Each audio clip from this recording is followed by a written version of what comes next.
huo kutekwa na waasi wa M23. Maafisa hao 5 walishtakiwa kwa uoga katika mahakama moja mjini Kinshasa. Mwendesha mashtaka alidai matendo yao yalichangia kupotea kwa silaha za kijeshi na maovu mengine yaliyotekelezwa na vikosi vya usalama. Hayo yanajiri huku waasi wa M23 wakiendelea kuyateka maeneo zaidi Kivu Kaskazini na Kivu Kusini, huku wanajeshi wa DRC wakilaumiwa kutelekeza silaha za vita na hata wanajeshi waliojeruhiwa. Mataifa ya Armenia na Azerbaijan wamekubaliana kutia saini mkataba wa amani utakaomaliza miongo 3 ya vita kusini mwa eneo la Caucasus. Mazungumzo ya pande zote yamekamilika, lakini bado tarehe ya kutia saini mkataba huo haujafikiwa. Waziri Mkuu wa Armenia Nikol Pashinyan amewaambia waandishi wa habari kuwa mataifa hayo mawili hayatatuma wanajeshi katika mipaka yao baada ya mkataba huo wa amani kutiwa saini. Mkataba huo wa amani una kifungu kuhusu kuwatuma wanajeshi. Hii inamaanisha baada ya mkataba wa amani kuanza kutekelezwa, Azerbaijan na Armenia hawafai kutuma vikosi vya usalama eneo hilo. Na Rais wa Marekani Donald Trump kupitia ikulu ya White House ameagiza Wizara ya Ulinzi kuja na njia tofauti za kijeshi wanazoweza kutumia kuhakikisha kuwa Marekani ina udhibiti katika matumizi ya mfereji wa Panama. Rais Trump mara kadhaa amekuwa akisisitiza kuwa Marekani inafaa kudhibiti mfereji huo tena baada ya mfereji huo kukabidhiwa Panama mwaka 1999 na kwamba China ina ushawishi mkubwa mno kuhusu maji ya eneo hilo. Hii ni BBC. Muktasari wa habari za ulimwengu umesomwa na Beldin Waleula akiwa Nairobi. Unasikiliza Amka na BBC kutoka idhaa ya Kiswahili ya BBC. Matangazo haya yanasikika kupitia Capital FM Dar es Salaam, Voice of Karamoja nchini Uganda, Nyota FM mjini Bungoma Kenya na Radio Muungano Beni nchini Jamhuri ya Kidemokrasi ya Kongo. Pia unaweza kusikiliza matangazo haya kwenye mtandao wetu wa bbcswahili.com ama kwenye ukurasa wetu wa Facebook, andika BBC Swahili. Mimi ni Regina Mziwanda. Kwa kuanza kile tulichokuandalia, Rais wa Urusi Vladimir Putin amekubaliana na wazo la kusitisha mapigano nchini Ukraine huku akitaja masharti kadhaa magumu. Rais wa Urusi alikuwa akizungumzia mpango wa kusitisha mapigano kwa siku 30 ambao Ukraine ulikubaliana nao mapema wiki hii baada ya mazungumzo baina yake na Marekani. Skola Kisanga na maelezo zaidi.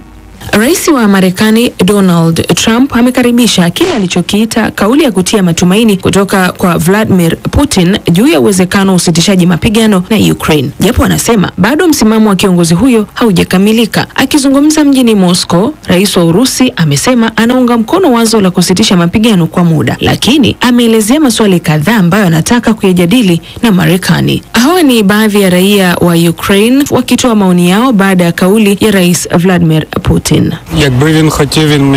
Kama yeye Putin angetaka, angeweza kumaliza vita muda mrefu uliopita. Tumesikia uongo mwingi kwa miaka 11 iliyopita kwa Putin. Mpaka usitishaji wa mapigano utokee, kwa sasa haiwezekani kuamini maneno yake. Kwa kweli siamini hivyo. Kumekuwa na makubaliano mengi, lakini yamekuwa yakikiukwa. Siamini hivyo.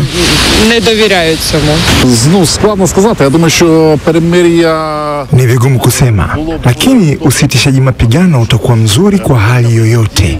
Lakini matokeo ya usitishaji huu wa mapigano yatakuwa ni nini? Hili ndilo swali la kujiuliza. Akieleza baadhi ya maswali juu ya jinsi usitishaji mapigano utakavyofanya kazi, Putin anauliza ni vipi siku 30 hizo zitatumika? Je, Ukraine itaendelea kuhamasisha usitishaji wa mapigano? Je, itapewa silaha zaidi au watu watapewa mafunzo, ama hakuna hata moja kati ya hayo? Lakini swali jingine, je, ni jinsi gani usitishaji huo wa mapigano utadhibitiwa? Hayo ndio maswali ambayo Rais Vladimir Putin anasema ni sharti wajadili na Marekani. Rais wa Ukraine Volodymyr Zelensky ameelezea majibu ya Putin kuwa ni mpango wa kichochezi na anatoa wito vikwazo zaidi viongezwe na Marekani dhidi ya Urusi. Ni taarifa ya Skola Kisanga.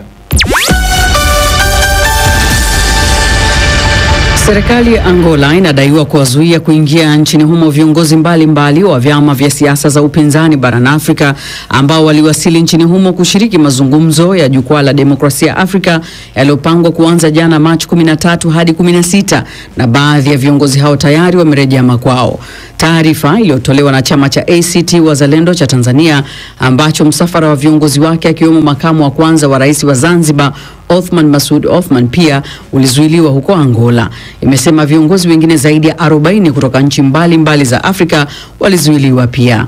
Awali nimezungumza na Dr. Nasra Umar, naibu katibu wa mambo ya nje wa chama cha ACT Wazalendo kutoka Tanzania, ambaye alikuwa katika msafara huo, nikitaka kufahamu kilichotokea hadi kuzuiliwa kuingia Angola. Sisi tulikuwa tuna mkutano wa demokrasia na unahusisha nchi nyingi za Afrika zikiwemo Sudan, Kenya, Uganda, Tanzania, South Africa, na mkutano huu ulikuwa unaongozwa na Ben Trust Foundation kwa South Africa, na lengo kuu hasa ilikuwa ni kuzungumza masuala ya demokrasia ambayo yanatokea Afrika. Kati ya wageni zaidi ya 40 waliozuiliwa awali waliruhusiwa kuingia baadaye. Hakuna taarifa yote iliyoletwa na serikali ya Angola wala maafisa wa immigration, hawakuleta taarifa yoyote, lakini mpaka sasa hivi tunapozungumza mwenyekiti wa ACT Wazalendo ambaye pia ni vice president amekuwa detained kina delegation yake nzima, lakini na delegates ya South Africa pia wako pale pamoja na Lissu ambaye sisi tuliondoka naye kwa Ethiopia, lakini passport yake ilikuwa haijaonekana, kwa hiyo wako pale, mtawajui chochote kinachoendelea. Sababu hamjapewa za kwa nini mmezuiliwa? Sisi hatukupewa sababu kwa sababu tuliuliza, wakasema kwamba you have been denied, na hicho ndo alichokizungumza. Na sisi kama tulipanda ndege bila kupewa pasipoti zetu, pasipoti tumekuja kuzikuta Addis. Kwa hiyo sasa hivi ndo tumepewa pasipoti zetu pamoja na boarding pass nyingine kwa wale ambao wamekuja Addis ili kurudi nyumbani. Ujumbe wenu ulienda Angola kushiriki mazungumzo ya Jukwaa la Demokrasia Afrika. Bila shaka mlipata mwaliko na kibali cha kuingia. Unadhani nini kilichofanya mrudishwe huku mkiwa na makamu wa rais wa Zanzibar? Mimi sioni tatizo. I think labda ni uoga wa Angola tuseme, kwa sababu ni delegation ambayo ina watu wengi, na ni aibu kubwa kuwaona marais wa Afrika au vice president amesimamishwa muda wa masaa mawili, amekoponywa pasi yake ya kusafiria bila kuambiwa chochote. Mada gani ambazo mlikuwa mnakwenda kujadili na mkutano umeghairishwa ama unaendelea kama ulivyopangwa? Mpaka sasa hatuna taarifa yoyote ya mkutano unaendelea, kwa sababu delegation karibu yote imerudishwa na wengine wako detained. Na masuala ni masuala haya ya demokrasia ya kila siku. Dr. Nasra, una ujumbe gani? Kwanza ni tujue ni kwa sababu gani tulikuwa detained, lakini pia je, kulikuwa hakuna taarifa yoyote? Bado tuna tatizo la communication, na hisi tuanze kujitafakari upya ni namna gani tunaweza kutengeneza mtandao mzuri wa communication kwenye masuala haya ya diplomasia. Kuna mahusiano kabisa ya diplomasia ambayo haya yangezungumzwa tu baina ya waziri wa mambo ya nje wa Angola na waziri wa mambo ya nje wa Tanzania, wakayamaliza kama kuna shida yoyote. Dr. Nasra Umar, naibu katibu wa mambo ya nje wa chama cha ACT Wazalendo kutoka Tanzania, akihitimisha mazungumzo nami. Naam, kutokuwepo kwa hali ya usalama katika mji wa Bukavu jimboni Kivu Kusini mashariki wa Jamhuri ya Kidemokrasia ya Kongo kumesababisha wakazi wake kutokuwa na uwezo wa kutoa fedha kutokana na benki kuendelea kufungwa. Bei za bidhaa muhimu kama vile chakula na mafuta nazo zimepanda, huku hali ya wasiwasi ikiendelea kuongezeka. Zaidi na Halima Nyanza.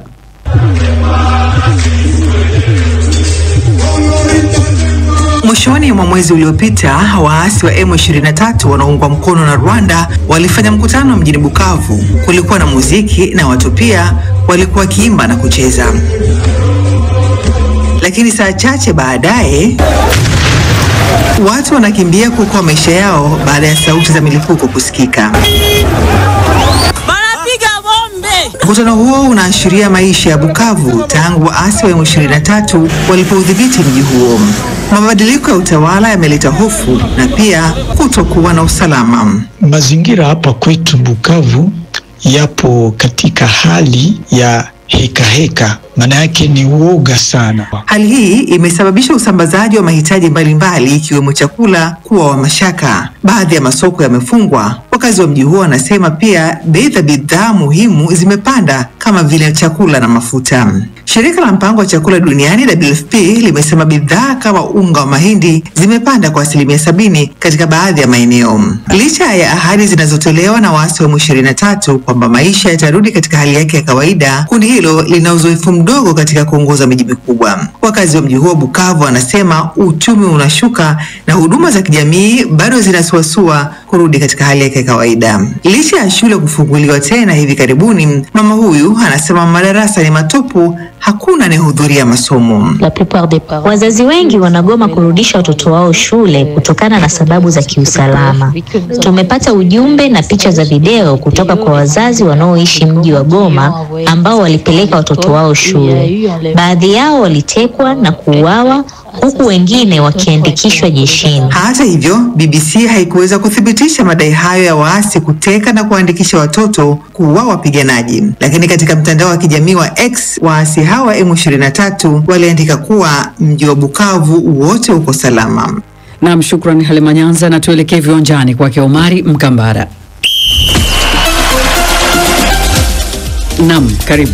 Asante sana Regina. Na hapo jana usiku kulichezwa michezo ya mwisho ya Europa League ambayo ilikuwa ni michezo ya 16 bora, na sasa timu zinaelekea kwenye hatua ya 8 bora ambako tayari Wafaransa Olympique Lyon imekwisha kufuzu na watacheza na Manchester United, wakati Bodo kutoka Norway wakicheza na Waitaliano wa Lazio. Tottenham Hotspur pia walifanikiwa kufuzu kwenye 8 bora na ipo watacheza na Frankfurt kutoka kule nchini Ujerumani. Wa Scottish wa Rangers waliondoa Fenerbahce hapo jana usiku na hivyo watacheza na Athletic Club Bilbao kutoka kule nchini Hispania. Michezo ya robo finali ya Europa League itapigwa Aprili 10 na mechi za marejeano ikipigwa Aprili 17. Lakini pia ligi ya tatu kwa ubora barani Ulaya ya Conference League ilimalizika kwenye hatua ya 16 bora hapo jana usiku pia, na tayari timu 8 zinazokwenda robo finali au 8 bora zimekwisha kujulikana. Real Betis kutoka Hispania itacheza na klabu ya Jagiellonia ya kule Poland, wakati wa Slovenia wa Celje wakikipiga na Waitaliano wa Fiorentina. Legia Shavawa kutoka Poland watacheza na klabu ya Chelsea ambao wamefanikiwa kuingia kwenye hatua ya 8 bora kutoka pale England. Dujarin AFC watakuwa wanacheza na Rapid Wien kwenye hatua ya robo finali ya Conference League ambayo pia na yenyewe itapigwa kuanzia tarehe 10, ikiwa ni mkondo wa kwanza na mkondo wa pili ukienda kupigwa tarehe 17. Na sasa tuende kwenye mbio za magari yaendao kasi ya Formula 1 ambako mazoezi yanaendelea kushika kasi kujiandaa na Australian Grand Prix. Mazoezi ya pili yatafanyika leo hii baadaye huko Melbourne. Dereva barabara kutoka nchini England Lewis Hamilton atakuwa kwa mara ya kwanza akienda kwenye mashindano haya akiwa anaitumikia timu ya Ferrari. Haya, nimeambiwa kwamba muda sio rafiki. Kwaheri kwa sasa. Shukrani sana. Endelea kufuatilia taarifa kwenye tovuti ya BBC Swahili.